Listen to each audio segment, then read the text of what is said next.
Hey, what's going on, everyone? Welcome to another episode of the Trainer Talk. Today, we're going to be talking about solving problems. So, everybody that starts their health and fitness journey, they usually have some sort of goal they want to achieve. For most people, it could be, losing weight. Say they want to lose 15, 20, 30 pounds. But what do they actually need to do in order to achieve that goal? They have to look at what is holding them or stopping them from achieving that goal and start to look at them as problems that they need to solve. So, what things do they need to overcome in order to get them on the right path to achieving that goal? So, Bethany has an awesome analogy for that to hopefully make it a little bit easier for people to understand. Because a lot of people start off on the right track, they just don't always do the right things in combination with it, or they run into obstacles and then they stop doing it, which we want to talk about. One of the big things being consistency. So I'll let Bethany take it away and then we'll go from there. Yeah, so a lot of people are doing the right things, but then they're also doing the things that are holding them back. And that's kind of like if you're not really going anywhere, you're sitting in your car, you're pressing the gas and the brake at the same time. So basically, you're just sitting there spinning your tires. Although you're putting effort in, it's just not producing any results because you still have your foot on the brake. And what people think is, oh, I have to press down on the gas even harder so then I can start making progress again or move forward. And what they really need to do is focus on, okay, what are the things, like why am I holding the brake? And if they can just figure out what it is that they need to do to release the brake, that way they can start making progress again rather than just trying to make a situation harder than it needs to be. That's one of the biggest things that I think people run into is they're doing a lot of the right things like working out, eating decently well, but then there's certain things where they are pressing the brake and it's keeping them from making the progress and reaching the goals. Yeah, so do you want me to just kind of talk about so we're going to talk about the fitness or workout side of things first.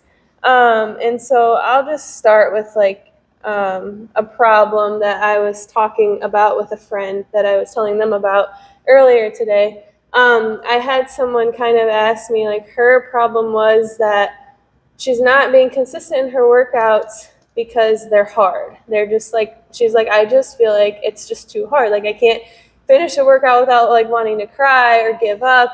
And I told her, I said, understand that, workouts, I think when you first start, they do suck. So to kind of solve that problem to make them a little bit more obtainable, instead of trying, she was doing 2-hour workouts one week and then the next week not doing any workouts, the next week doing 1 or 2 trying to do a full hour-long workout. I told her to take a step back and try to do 3 workouts a week that are only 20 to 30 minutes and do that consistently for 4 weeks. And again, just kind of know that first week, maybe 2 weeks of even just doing 20 to 30 minutes is going to be hard, but it's going to be more obtainable than an hour-long workout. And then she's going to start being more consistent by working out 3 days a week instead of 2 here, 1 here, none here. And then eventually, the workouts aren't going to be as hard. Your body's going to kind of start to get used to it. It won't literally hurt as bad as it does when you stop and go all the time. And then that kind of solves the problem of it just being really freaking hard. And then she can be more consistent and then keep on doing it throughout her life. Yeah, I think that's a really common problem, especially for beginners or people who are just starting to come to the gym. Going 100 miles an hour 2 days a week and then just being so sore and losing on their motivation and super tired, so they don't end up coming in the rest of the week. And kind of a quote that I mentioned earlier and that I think really applies to this in the story that you were telling was consistently good is better than occasionally great. So that means coming in for, even if it's just 15 minutes to a half hour, 5 days a week is better than 2 hours, 1 or 2 days a week.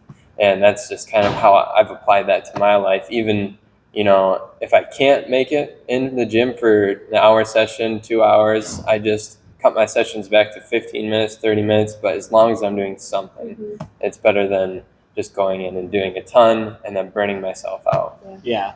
And I think a common mistake that people make is they look at the people that are working out regularly and they're like, oh, I need to do that. And they see people like us that are like in the gym 5 days a week for an hour. But what they don't realize is we've been training and we've built ourselves up to this over years of training. You know, I started like 13 years ago. So obviously for me, like over time, I've increased that volume and gotten better and stronger and more fit. And that's why I'm able to do that. But if you're just starting out, like you're not going to be able to jump right into 5 days a week for an hour, or maybe even hour and a half, 2 days a week, because you're going to be really sore. So you're better off, even if you can just put your workout clothes on and do something, even if it's 10 minutes of activity more frequently throughout the week, you're going to be able to stick with it a lot easier. You're not going to be nearly as sore. The workouts won't be as hard, so you're not going to be dreading it. You're not going to be like hating the experience. We want to try to make the experience a little bit more enjoyable so that at the end of the workout, you actually feel better, not totally drained and feel worse. A lot of our people in our classes, since they're only 30 to 45 minutes, they leave feeling energetic and pumped up, and they feel better when they leave. Whereas if we brought them in here for an hour, hour and a half and beat the crap out of them, they would probably not want to come back and keep doing it forever because they'd just be really beat up and sore all the time. So that's a great way to start and look at it is, what do I need to do just to get the momentum started? And then over time, you'll notice as you get more fit and strong, you can add more in. But just look at it as a journey. Another thing I'll add to that is people that start out and they come in and do a class and they're looking at everybody else, they're like, oh, I can't do that. Like they either try to keep up with them or they'll be like, I can't do that, and they'll quit. And what I want to suggest to you guys is look at them and say, if I just keep putting in effort, I can get to where they are. All I need to do is keep on coming, because those people have more than likely been coming for a year, 2 years, 3 years. I've got some people that have been doing fit camps with me for 6 years. So understand that they started in the same position and they just never stopped. And that's why they're at where they are. So just staying consistent, kind of meeting yourself where you're at, and only focus on what you can do and then slowly progress from there. So that would be what I have to say on the workout side. Bethany, do you have anything else to add to that? Yeah, I have some kind of habits that you can start to use to help be prepared for working out, set yourself up for success, and having that habit, building that new habit.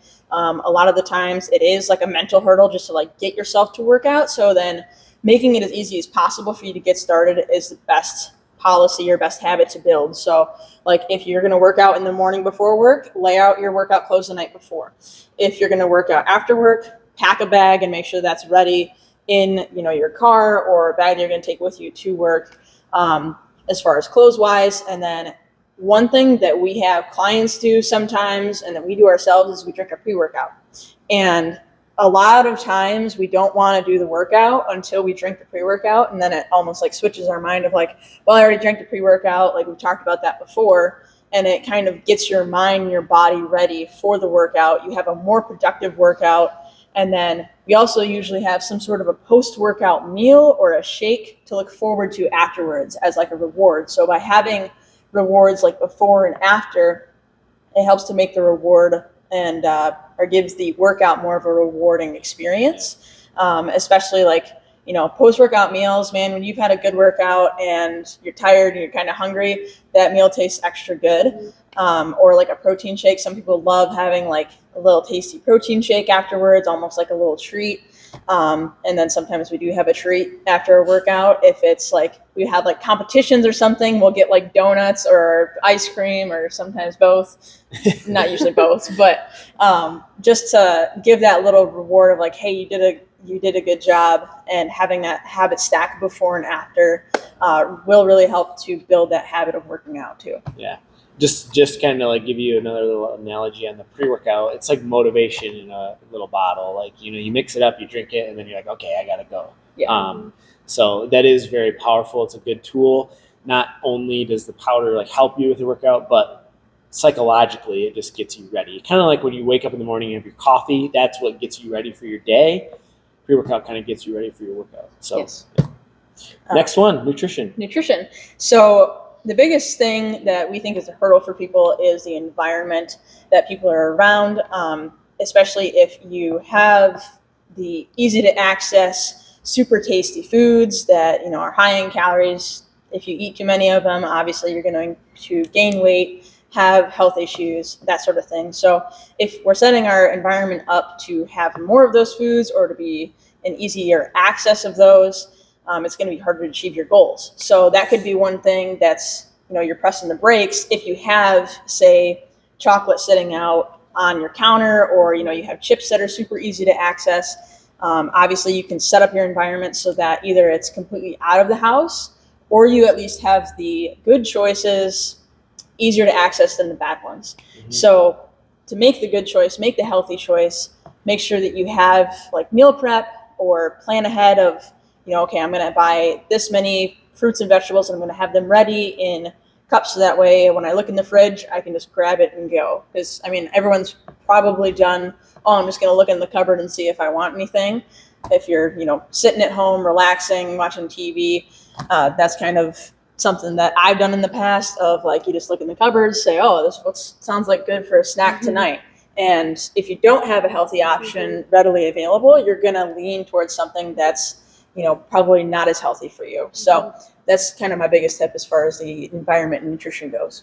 Yeah, and I think another big one is having a plan. So I think meal prepping in general can seem and sound very overwhelming, and people think that, oh my gosh, I have to meal prep my breakfast, lunch, and dinner for 5, 6, 7 days a week, which isn't necessarily true. I think just even starting with having your hardest meal, prep that for the week. So for a lot of people, I think that's lunch, because you're at work. So if you don't have something prepped and with you at work, then you're probably going to go eat fast food or not eat at all and just make worse choices. So if you can just prep a lunch for 5 days or 4 days, however many days you work, it really doesn't take that long to do that. I can do that in an hour or under by just prepping one meal for the entire week. And then I think dinners can also be kind of tricky, but you don't necessarily have to prepare your dinner ahead of time most days, but just have a plan of what you're going to eat for dinner for the week, and then make sure you make enough that you have leftovers so you don't have to cook every single night. And yeah, just having some sort of plan and making sure you do your grocery shopping at the beginning of the week so that you can cook those dinners throughout the week. Yeah, and I think another common problem when it comes to nutrition is the attitude that people come into when they're starting to try to eat healthier and buy healthier foods and just be health conscious nutrition wise, is the all or nothing attitude. So it's basically when you slip up or go camping on the weekend, 4th of July, instead of just having one little treat, that one treat turns into, oh, screw it, the rest of the day I'm just gonna let myself go, eat whatever I want. But rather, if you consistently just allow yourself, tell yourself those aren't bad foods, those are just sometimes foods that I can have sometimes on special occasions, you're less likely to have the all or nothing attitude. So if you purposely almost add those foods in, okay, I'm gonna let myself have this here and there, you're less likely to just binge eat those bad foods by completely restricting and saying I'm not allowed to have these at all. So going into healthy eating with a better mindset and having a good relationship with food is something that's very important. 100%, yeah. So all three of these are just, simple problems that we can just look at a broad view and try to solve. Okay, how can we solve this? So our goal is lose weight. Okay, how do we do that? Well, we need to eat better. We need to focus on nutrition. So what simple things can we solve that we're hitting the brake on that can help with our nutrition? Cleaning up your environment, making the healthy choice the easy choice. If you open up your fridge and you've got healthy foods right in front of you, you're going to make healthier choices. If you've got bananas and apples on the counter instead of candy bars and chips, you're going to make the healthier choice. So try to clean up your environment. I 100% agree. Try to have somewhat of a plan for your meals throughout the day. So even if you have to cook, make a quick breakfast or make a quick dinner or whatever it is, have a plan of what you're actually going to have, and make sure you have the food with you. So do your grocery shopping ahead of time. Another really simple thing is snacks. A lot of people overlook these. Like they'll either go get fast food or skip, a meal. Whereas if you just had healthy snacks available, it can make your life so much easier. So having, fresh fruit, some nuts, seeds, even last resort, like protein bar, protein shake, even though it's not as of a whole food as what we would normally recommend, it's still way better than going and getting Dairy Queen or McDonald's or something like that. So we're just trying to solve little problems that will help you lead to your goals. Same thing with the fitness. Planning, getting your clothes out the night before, making your workouts, easy, enjoyable, fit into your schedule, short enough time frame until you build enough momentum with all these things, and then you can keep progressing. The biggest thing, though, is staying consistent with it. And we'll kind of tie that to our last kind of piece that I think is the most important, along with the fitness and nutrition, is just our mindset around everything. Delorne already kind of touched on like the all or nothing. You're either 100% dialed in with your workouts, your nutrition, or if you slip up once, you quit and you give up.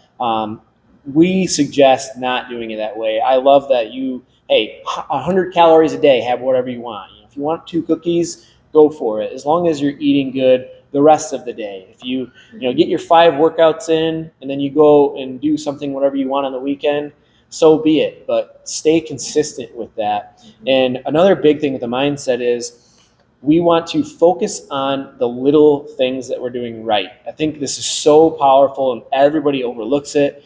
I couldn't even tell you how many conversations I've had over the years with clients that have made such a transformation, and they'll literally be like, I feel better, I have more energy, I'm more confident, I'm stronger, I have less stress, but I'm just not losing the weight. And they get really upset that they haven't lost the weight. It's like, are you recognizing all these positive benefits that you just told me?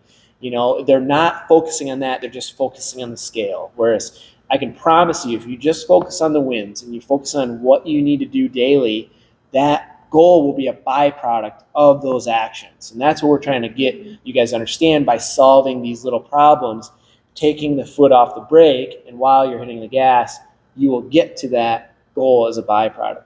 So changing that mindset, the first thing I'm going to recommend is recognizing every little tiny win, big or small, that you achieve. So that could be, I got my 30-minute workout in. That's a win. I went for a walk today. That's a win. I drank more water than I used to.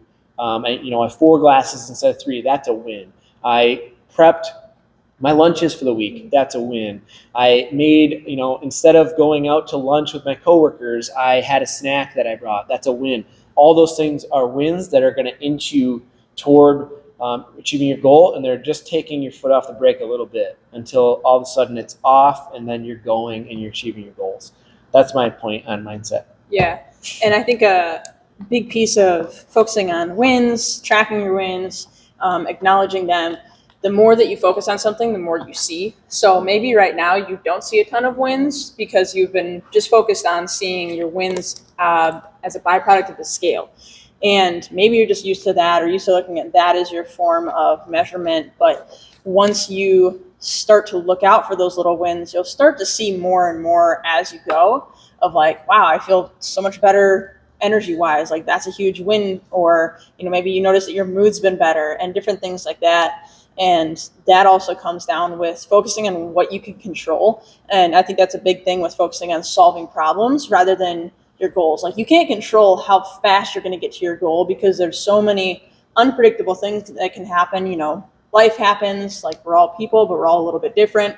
We can't always anticipate exactly how our body's going to work because we're not living in a lab 24 hours a day for, months on end while we do this. We have to, give ourselves a little bit of grace as far as that goes. So focusing on the things that you can do to control, to solve those problems, make yourself start getting that more progress, basically taking advantage of what you're currently doing. Because maybe you're not doing a ton of healthy habits right now, but I think everyone's kind of on a range. Like, I don't think anyone's all the way one way or all the way the other way. Like we're not like all or nothing. Like you might be in a range of, okay, maybe 20% of the time I make the healthy choice, or, it's adding a vegetable to a meal, or maybe that's taking the stairs instead of the elevator, or walking instead of driving, different little things like that. But the degree to which everyone does everything, I think, is on a scale. And by figuring out where you are, what kind of amount you're doing, maybe you're doing too few of the habits that, promote weight loss, that ultimate goal, like you're doing less of the fitness, nutrition, and mindset habits that are going to get you there, then you just either need to increase those, decrease the poor habits that aren't going to lead you to that goal, figuring out where you are, and then solving your problems along the way of how do I get farther down that continuum. Yeah, I think one thing that I feel like I've done since I started my fitness journey, and that I think is just super important to help you like stay strong mentally, is to remember your why every single day. And your why should not be like, I want to lose 10 pounds, I want to lose 20 pounds, whatever it is. It's got to be deeper than that. It's got to be like something that keeps you going every single day. So maybe it's, well, I'm just really unconfident in the way that I look. I don't like the way that I look. I feel blah. And then when you get to a day where you're like, I really don't feel like working out today, you can remind yourself like, okay, but I'm not confident in myself. And if I skip my workout today, am I going to progress towards being a more confident me? No. So that's going to push you to get in your workout, even if you don't want to. For me, and your why is going to change throughout your entire life. It's basically like your ultimate goal, I guess, but it's really the deep-rooted goal or why you're doing something. So like, for example, right now, my workouts and my why is for this baby, so that I can have a healthy and safe delivery, so that I can, get back to where I was, not necessarily pre-pregnancy, but kind of just get back to competing and stuff like that. And so even on the days where I am like exhausted and I don't want to work out, I just remind myself like, okay, do I want to have an easy or hard labor? Do I want to, mentally be strong for labor? Then I'm going to put myself through this hard Metcon, because if I can get through that, I know I can get through the things that are to come. Yeah, I think the why is super important. It's such a great tool to have in your toolbox to use whenever you need it for that extra motivation or extra kick in the butt to get up to the gym, pretty much. And then I also wanted to add a little bit more on the little wins, the daily wins, and how important those are. Setting small daily goals, like, just showing up to the gym, or pushing 100% in your workout, or drinking enough water, and working on your correct form in these lifts. Those small little goals, just for individual workouts or just one day at a time, add up so quickly. And if you focus on those small goals daily, it's impossible not to reach the main ones at the end. Your weight loss, you want to fit into your old clothes, or you want to, down the road, you want to be able to play with your grandkids. If you're focusing on these small goals and you make them to set yourself up for success in the future, it's just going to happen. 100%. Yeah. Just to go back to like your why, like in the very beginning of this conversation, we were kind of talking about, okay, I want to lose 20 pounds. And then we talked about all the problems that would be holding you from doing that, and how do you take your foot off the brake, solve those problems. But what we're really saying is, why do you want to lose those 20 pounds? That's what you need to ask yourself. And it's not because if we snapped our finger and you were 20 pounds lighter, you wouldn't feel any different. Nothing in your life would be different. So the actual goal is, you want to lose the 20 pounds. Why? Because you want to feel more confident when you see yourself in the mirror. You want to feel more confident in your own skin. You want to be able to do the things you want to do. Maybe that 20 pounds represents being more active so that you can play with your kids. Those are the reasons why you want to lose the 20 pounds. It's not the 20 pounds itself. It's the things behind that. So when it comes to mindset, Caitlin said it spot on. You need to dig a little deeper, figure out that core reason of, okay, why do I want to lose this 20 pounds or get in shape or whatever it is? and then remind yourself of that every day. That will really, really help with your mindset. And then I want to go all the way back to what Bethany had said. Well, what you focus on is what you constantly think about and what you notice. So if you're constantly focusing on the scale or all the problems, all the things that isn't going right, that's all you're going to notice. You're not going to notice any of the great things that are happening. And I relate this to a car analogy. So if you've ever gotten a new car, or maybe your family member or your spouse or your son's got a new car, and then all of a sudden you start driving down the street and you're noticing that car everywhere. It just happened, for some reason it happened when Bethany got her Escape from her mom. I saw like a dozen Ford Escapes all over town. I'm like, what is happening? They were all the same color and everything. It was very weird. So when you get a new car, you see it, that's the car you start noticing, even though they weren't there before. You didn't even notice them before. Same thing. When Doran's talking about those little wins, if you don't stop and notice those little wins, you're not going to realize that you're making progress. You're just going to keep focusing on the wrong things, which is that number on the scale, or my waist isn't getting any smaller. But if you start focusing on all the little wins, you're going to start feeling so much better. And then you're going to get that confidence. And then it could be 6 weeks, 8 weeks, 9 weeks down the road, and you're like, my goal isn't even to lose 20 pounds anymore. I just want to feel this good all the time. That happens 9 times out of 10 with our clients. They don't even care about the number after a certain point. They just want to feel the way that they're feeling for the rest of their life. Keep making progress with their strength, their numbers, their form. They want to learn new movements. A lot of our members want to be able to do a pull-up or a push-up without being on their knees. So your goals are always going to change. The big thing is just staying consistent and remembering why you're doing it and solving those little problems along the way, because it's not just a straight path to the finish line. There's bumps, there's curves, there's roadblocks, and you need to figure out how to get over them and through them. So that's the big thing. Great. I think that'll do it for today. Hopefully we've helped you kind of take a different perspective on your goals. It's important to set a goal, but you need to know why you're doing it, and then you need to know what stands in your way, those little problems that you can solve, and make it easy on yourself to start. You need to make it simple. If it's too hard, it's going to be very, very difficult to stick with it. So we encourage you guys to set those simple little tasks that you can do and accomplish every day, and just keep that momentum going, and you will get to your goal. You cannot fail if you do not quit. So if you keep going forever, you will get there eventually. So until next time, make sure you like and subscribe, and have an awesome day.